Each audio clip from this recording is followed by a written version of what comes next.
네, 안녕하세요. 오늘 방송 시작해 보도록 하겠습니다. 오늘의 주제, 요새 많은 분들이 집값이 떨어진다고 하죠. 체감하고 계십니까? 그래서 집값 하락 시기인데, 과연 우리는 어떻게 해야 될지, 대안은 있는가? 그거에 대해서 한번 생각해 보도록 하겠습니다. 자, 오늘의 핵심 키워드. 집값이 떨어진다고 하는데, 많은 분들이 고민하고 계시죠? 지금 팔아야 되는 거야, 말아야 되는 거야, 뭐 이런 고민들 많이 하고 계실 것 같고요.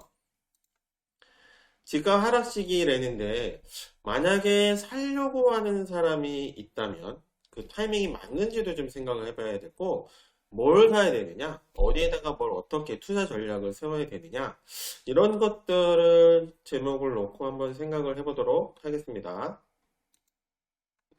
한국부동산원에서 이렇게 계속 보도자료가 나오고 있는데요. 역시나 2023년 1월 전국 주택가격 동향 조사 결과인데, 매매 아파트가 1.4% 하락했다고 합니다.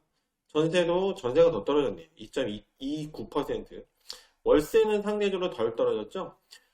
주택 종합 결과, 그리고 아파트 결과치가 사실은 더 하락폭이 큰데 2.1, 2.12%, 전세는 3.32%. 이렇게 주택 중에서도 아파트 가격이 지금 하락폭이 크구나, 이렇게 통계를 발표를 해 놓았습니다. 실제 그래프로 볼게요. 전국도 역시나 빨간 그래프 색깔이 전세가이고요. 전국 평균 이렇게 수도권. 이렇게 전세가가 떨어지는 이유는 뭐였을까요? 다 아시겠지만 금리 때문에. 금리가 너무 비싸니까 전세자금 대출을 받아서 이자를 내는 게 월세 가는 것보다 또 이자 비담이 훨씬 더 좀 높게 나가더라. 그래서 전세 구하시는 분들이 반전세나 월세로 돌아섰기 때문에 전세 하락폭이 상당히 컸습니다. 이렇게 나타내는 수치이고요. 지방 역시나 하락폭이 있습니다. 근데 유형별로 한번 볼게요. 아파트가 대부분 이제 거주하시는 분들이 많기 때문에 아파트 하락폭이 좀 크게 나타나고 있고, 아파트는 또뭐 다세대 주택이나 연립보다는 이제 거래가가 확연하게 노출이 되어 있기 때문에 통계로 이렇게 좀 한눈에 보실 수가 있고요. 그래서 연립주택이나 단독주택보다는 아파트 하락폭이 훨씬 더 컸다. 이렇게 하늘색으로 나타낸 게 매매 그래프고요. 조금 더 진한 파란색의 전월세 통합, 그리고 빨간 색깔이 이제 전세, 이렇게 보시면 될 것 같아요. 확연히 아파트가 많이 하락폭이 컸구나. 오른쪽에 있는 그래프를 보더라도 이렇게 월세가 맨 위에 있는 숫자고요. 그 밑에는 매매, 전월세 통합, 전세, 이렇게 숫자를 보시면은 보고 확인하시면 될 것 같습니다. 서울시인데요. 서울시 자치구별로 변동률 그래프입니다. 25개 구에 대해서 이게 하락폭을 봤을 때 0.9% 정도 기준과 여기 제일 많이 떨어진 게 2.06%까지 있기 때문에 이렇게 나눠볼게요. 상대적으로 덜 떨어진 지역과 상대적으로 많이 떨어지는 지역을 확인을 하실 수가 있는 거거든요. 가장 많이 떨어진 지역, 노원구 이렇게 보실 수가 있고, 그 옆에 도봉구라든가 강서구라든가 뭐 이런 지역들, 성북구나 영등포구나 확인을 하실 수가 있는데, 역시나 강남권으로 대표되는 서초구, 강남구, 뭐 송파, 뭐 동작 이런 지역들은 다른 노원구나 이런 기타 강북 지역들보다는 상대적으로 하락폭도 적습니다. 가격은 더 비쌀 텐데 하락폭은 더 적다. 뭐 이것도 다 아시겠죠? 지금 뭐 지난 정권 때 15억 이상은 대출 규제를 또 막았었기 때문에 매수하셨던 분들이 금리에 대한 영향을 상대적으로 덜 받고 있는 지역이다. 이렇게 보시면 되기 때문에 이런 수치가 나오고 있지 않을까 예상을 해보실 수가 있을 것 같고요. 매매 가격 동향입니다. 공표 지역 176개 중에서 이게 174개 지역이 모두 하락 지역으로 유지가 되고 있다는 얘기고요. 확실히 서울이나 그런 지역보다 세종시가 좀 많이 떨어졌네요. 세종시나 경기권. 아무래도 영끌하셨던 수요자들이 금리에 대한 데미지를 많이 받기 때문에 경기권에서도 좀 하락폭이 좀 크지 않았을까, 이렇게 예상치를 볼 수가 있을 것 같습니다. 주택 가격 동향 한번 볼게요.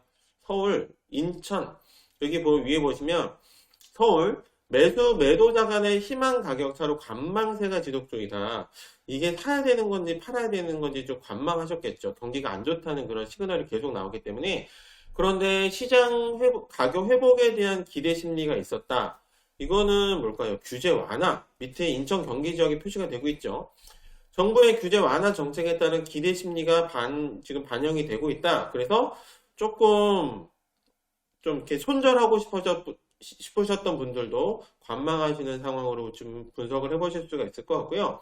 아, 지금 바닥을 쳤겠구나. 그래서 다시 반등을 할 거니까 지금 이참에 집을 사야 되겠다. 이런 수요들이 몰리면서 매수 문의가 증가하고 있기 때문에 하락폭이 조금 완화되는 형상을 보고 있다. 이렇게 시장 상황을 볼 수 있을 것 같아요. 실제로 그래프를 보면요. 아파트 연립 다세대 단독주택에 이게 2011년부터 나타낸 수치거든요. 이제 상승폭과 하락폭의 평균치가 있잖아요. 이제 미니멈과 맥스에. 그런데 2023년 1월 달에 보니까 역대적으로 이렇게 떨어진 적이 없을 만큼 이 동그랗게 가장 하늘색으로 표시가 되고 있는 그래프가 아파트 수치거든요. 아파트 가격이 이렇게 하락폭이 컸던 적이 없었습니다. 근데 지금 다시 그래프가 꺾이는 것들을 보면 좀 전에 말씀드렸던 대로 정부의 규제 완화 그리고 금리도 좀 조정을 받을 거라는 그런 기대 심리 때문에 급매물들이 소진이 되기 시작을 하면서 매수 문의가 증가가 되면서 다시 지금 뭐 2023년 1월만 가지고 다시 반등하고 급등할 거라고 분석하기는 무리가 있지만 그래도 터닝 포인트로 잡을 만한 타이밍이 될 수는 있겠다. 이렇게 분석을 해보실 수가 있을 것 같아요. 이제 여기까지 보고요. 그러면 집값의 등락폭이 너무 커요. 이게 주식시장에 좀 비교할 만큼 등락폭이 정말 상당히 좀 컸는데요. 그렇다면 집값에 비해서 땅값은 어떻게 되고 있을까 한번 같이 볼게요. 2022년입니다. 전국의 토지 가격 상승률. 제목 자체가 그렇죠. 토지 가격 상승률.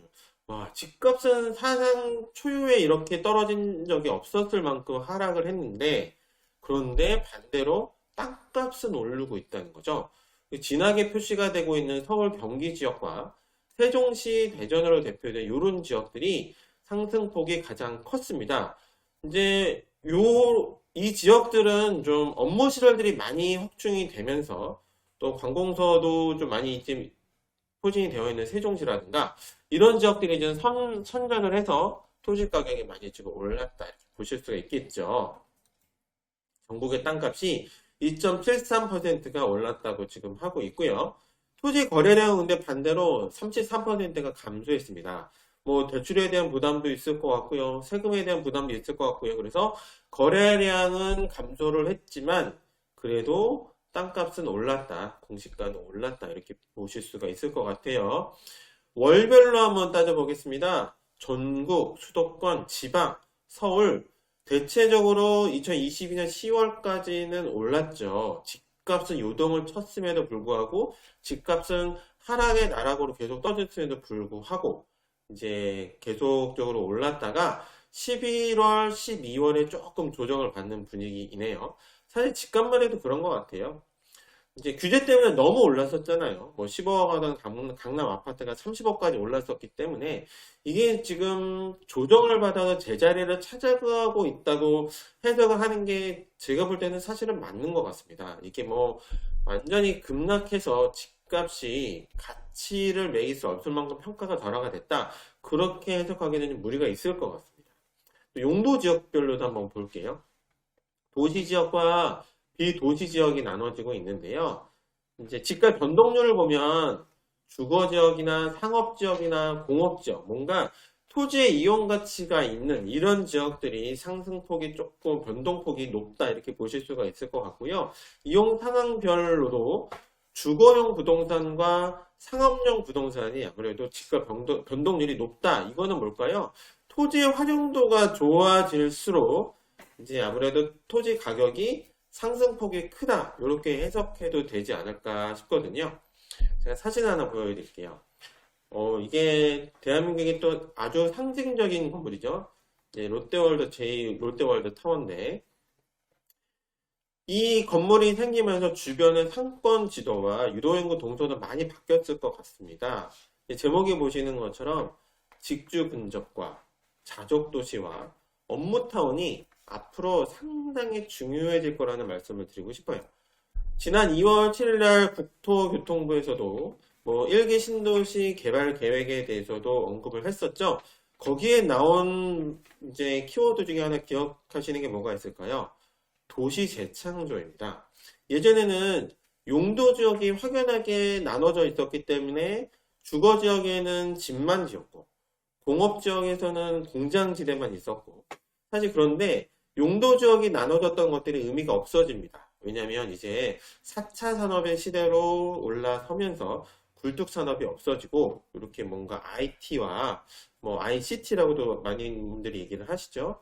이렇게 소프트웨어 관련된 그런 기술, 첨단 기술과 관련된 그런 산업들이 많이 지금 대세로 지금 가고 있기 때문에 산업 구조가 개편됨에 따라서 공업 지역이 사실 의미가 없어졌기 때문에 성수동에서도 많은 중공업적으로 대표되는 영등포나 성수동에서도 많은 변화가 있거든요. 이거는 많은 분들이 보셨던 자료 2040 서울도시 기본계획 발표가 있었죠. 2022년 3월달 얘기 벌써 1년이 됐네요. 이 내용의 중요한 내용이 뭘까요? 보행 일상권이라는 얘기입니다. 주거 용도 위주의 일상 공간이 이제 전면적으로 개편이 되면서 도보 30분 내에 자립 생활권을 만들겠다. 이게 뭘까요? 내 집에서 걸어서 30분에 출퇴근을 할 수가 있고 쇼핑, 관광, 문화, 여가를 즐길 수 있게끔 이렇게 용도 지역을 재편하겠다. 이런 얘기들이 나왔었거든요. 다시 이 얘기를 꺼내서 생각을 해봐야 됩니다. 왜냐면 도시 재창조라는 개념과 함께 아주 중요하게 나올 얘기들이거든요. 1800년대 초 미국에서부터 시작됐던 주거지역과 공업지역과 상업지역으로 나눴던 용도지역의 분리. 이게 200년 동안 계속 됐었거든요. 현재까지, 최근까지도 주거지역에는 집만 지었고 말씀드린 대로 상업지역에는 고층 건물을 짓고 녹지는 공원으로 개발을 하면서 공장지대는 공업지역에는 공장만 지었었잖아요. 이렇게 산업구조가 확연하게 달랐을 때는 아무래도 혐오시설은 이제 주거시설과 멀리 배치를 했어야 됐기 때문에 이렇게 나눠놨었지만 지금 산업구조가 개편이 된다는 말씀이죠. 그런데 이렇게 용도지역이 나눠져 있으면 또 주거 여건은 쾌적할 것 같지만 이게 또 장단점이 있겠죠. 단점은 뭘까요? 신도시를 개발을 하면서 주거지역에는 아파트만 지었고 상업지역에는 고층의 건물들만 지었고 그러면 주거지역과 상업지역도 업무시설과 주거지역이 확연하게 나눠지기 때문에 출퇴근에 시간을 많이 쓰게 되는 겁니다. 일산, 뭐 분당, 중동, 평촌, 뭐 김포 이런 신도시들에서 강남권이나 서울 도심권으로 출근하시는 분들이 많은 시간, 기본 1시간에서 2시간 정도씩을 출퇴근에 사용을 해야 되는 거거든요. 그래서 비슷한 시간에 출퇴근하는 그런 시간대에 차량 집중도 때문에 많은 분들이 힘들지만 매일매일 그렇게 출퇴근을 하시게 되는 그런 단점. 공업적이 그런데 굴뚝 산업이 없어지면서 의미가 퇴색되어 있고 그렇다면 뭔가 공업지역도 다른 형태로 변화가 필요했을 것이고 이렇게 200년 동안 용도 지역이 유지가 되다가 이제는 산업 구조가 개편이 되는데 4차 산업 시대이기 때문에 그러면 내가 주거 지역에서 내가 거주하는 집에서 30분 안에 출퇴근할 수 있는 상업 시설과 업무 시설이 있다면 너무 좋겠죠. 또 걸어서 이제 뭐 녹지가 공원이 가깝게 있다면 산책도 할 수가 있고 뭐 관광이라든가 관공서도 있으면 더 좋고 뭔가 내가 생활 인프라를 다 이제 내 집 근처에서부터 해결할 수 있는 새로운 도시의 모습이 나온다면 얼마나 좋을까? 이게 비욘드 조닝이라는 말로 명명이 되면서 용도 지역 개편, 다기능의 복합 용도로 만든다는 의미가 되고요. 또 5글자로 도시 재창조, 요 단어하고 맞물리게 되는 겁니다. 그래서 기술의 융복합, 정보화, 디지털화, 라이프 스타일의 다양화, 언택트 시대, 이 모든 것들이 총망라된 도시 지역의 용도 개편이 된다고 이제 이해를 하시면 될 것 같아요. 그래서 용도지역제는 한계가 있고 유연성에도 또 제한적이기 때문에 이제는 바뀔 거라는 거죠. 그래서 다시 한번 말씀을 드리자면 왼쪽에 있는 기존 신도시의 모습, 중심 상업지역과 그 옆으로 아파트만 빼곡하게 있는 일반 주거지역들, 공원만 따로 떨어져 있는 녹지지역들, 뭐 학교라든가 이렇게 나눠져 있는 거에서 컴팩트 시티가 조정이 되면서 역을 중심으로 초역세권과 역세권으로 나눠지면서 이렇게 도시의 모습이 재창조가 된다는 거거든요. 아, 그러면 여기서 생각을 할게. 신도시가 아파트 재건축으로 세워놓은 아파트로 언젠가는 바뀌겠죠. 그런데 그렇게 바뀌는 아파트는 역시나 주거지역일 수 있어요. 근데 새롭게 만들어지는 신도시와 새롭게 만들어지는 그런 우리가 꿈꾸는 도시의 모습은 내 집 옆에 직장에 가깝게 있을 거라는 얘기예요.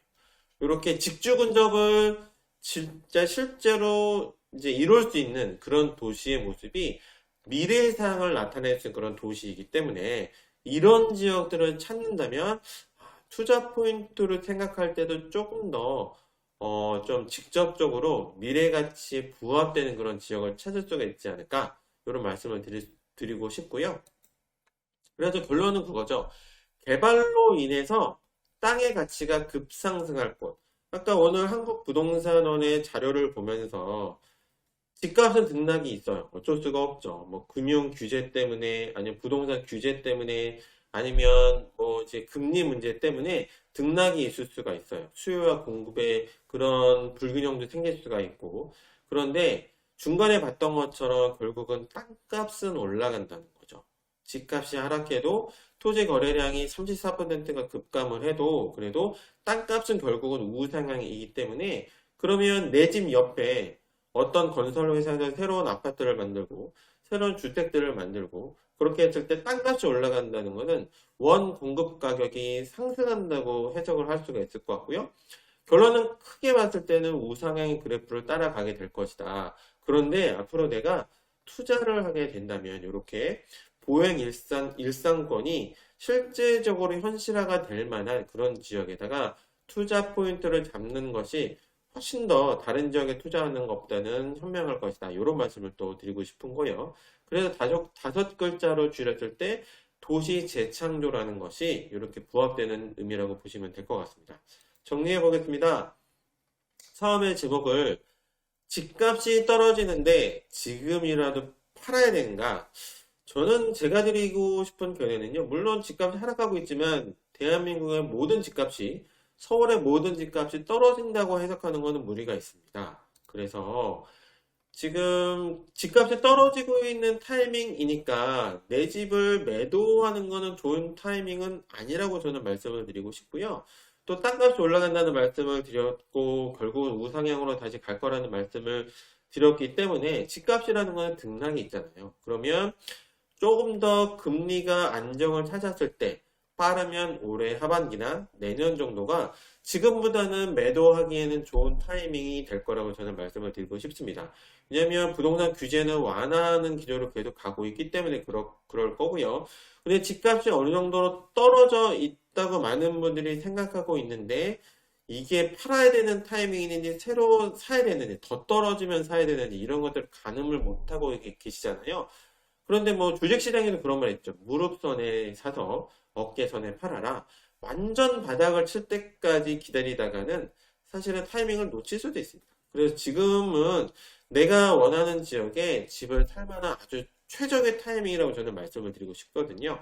그래서 보유하고 계신 것들은 조금 더 보유하시고 올해 말이나 내년 정도 매도 생각하시는 게 제가 볼 때 현명하실 것 같고 지금 여유 자금이 있으시다면 지금 내가 원하는 지역에 좋은 물건을 매수할 수 있는 타이밍으로 보고 집을 알아보시는 게 제가 볼 땐 좋을 것 같습니다. 그 아래로 내려가 볼까요? 집값 하락 시기 모두가 공감을 하시죠? 투자 전략은 어떻게? 그렇다면 집을 사고 싶은 사람들은 어떻게 해야 될 것인가?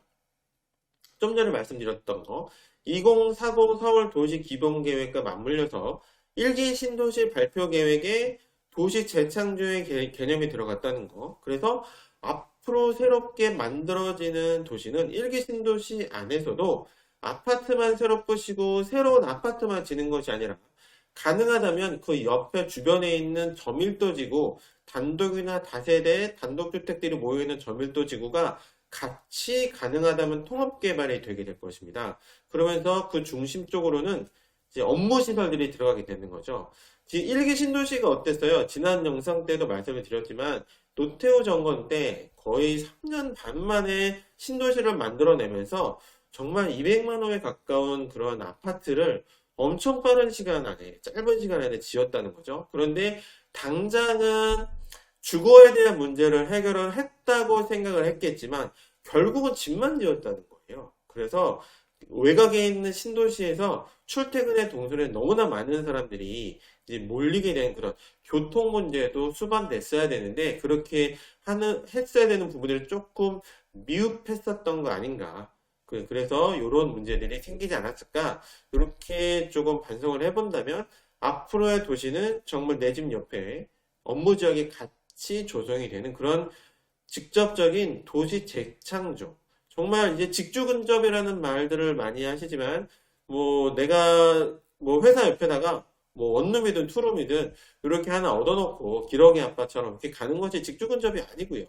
이렇게 직접적으로 근본적으로 이제 문제들을 해결해야 된다고 말씀을 드리고 싶은 거거든요. 그래서 상품보다 입지 선정이 더 중요하다는 말씀을 드리고 싶어요. 이제 아파트보다는 투자 가치로 봤을 때는 뭐 당분간은 재개발이나 재건축이 기대가 되는 그런 지역들을 좀 더 유념해 보시는 것도 좋을 것 같고요. 그래도 내 집 마련과 투자를 같이 하고 싶으신 분들도 내가 원하는 지역 주변에 업무 시설들이 어떻게 들어갈 것인가 이런 것들을 먼저 보셔야 된다고 말씀을 드리고 싶습니다. 왜냐하면 앞으로는 도시가 진화하는 형태로 바뀌게 될 것이고 그래서 집이 아무리 좋아도 집이 저렴해서 이제 내가 매입을 한다고 해도 그 지역이 경기도 외곽 지역이라면 아무래도 서울 중심부로 가까워지는 그런 지역보다는 집값 상승률이 조금 현저하게 높지는 않을 수가 있다는 말씀을 드리고 싶은 거거든요. 그래서 오늘 말씀드린 내용을 토대로 해서 앞으로의 투자 전략 잘 세워보시면 좋을 것 같고요. 오늘 준비한 소식은 여기까지입니다. 앞으로 더 좋은 유익한 정보를 가지고 다시 찾아뵙도록 하겠습니다. 감사합니다.